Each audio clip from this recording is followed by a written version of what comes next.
அழகர் மலையிலிருந்து புறப்பட்ட கள்ளழகர் வழிநெடுகிலும் பக்தர்களுக்கு காட்சி கொடுத்து தற்போது வைகை ஆற்றிற்குள் இறங்கியிருக்கிறார். சரியாக அதிகாலை 5:50 மணிக்கு வைகை ஆற்றுக்குள் கள்ளழகர் இறங்கியிருக்கிறார்.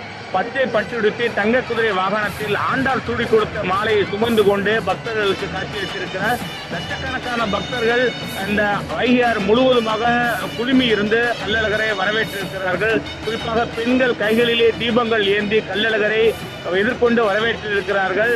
வைகையார் முழுவதும் தண்ணீரில் மிதந்தாலும் அங்கு முழுவதுமாக பக்தர்கள் குழுமி இருந்து இந்த கள்ளழகரை வரவேற்றிருக்கிறார்கள்.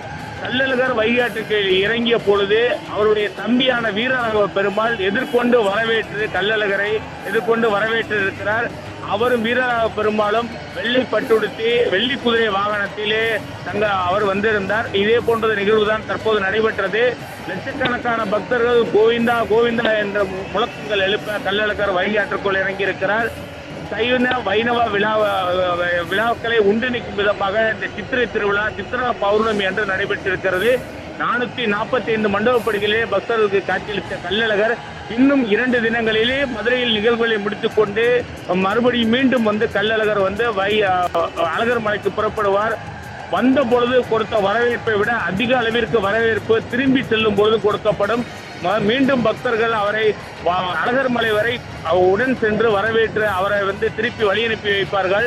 வருடத்திற்கு ஒரு முறை ஒரு நொடி பொழுது நடைபெறும் நிகழ்வை காண்பதற்காக இந்த லட்சக்கணக்கான பக்தர்கள் இந்த வைகையாறு முழுவதும் கூறியிருக்கிறார்கள். அனைத்து 5 லட்சத்துக்கும் மேற்பட்ட பக்தர்கள் அவருடைய தற்போது கோவிந்தா என்ற முழக்கங்களை எழுப்பி கள்ளழகரை வரவேற்று தரிசனம் செய்திருக்கிறார்கள். அந்த காட்சிகளை தான் பார்த்திருக்கிறோம். முக்கியமான நிகழ்வு. இந்த நிகழ்வுக்கான அனைத்து ஏற்பாடுகளும் செய்யப்பட்டிருக்கிறது.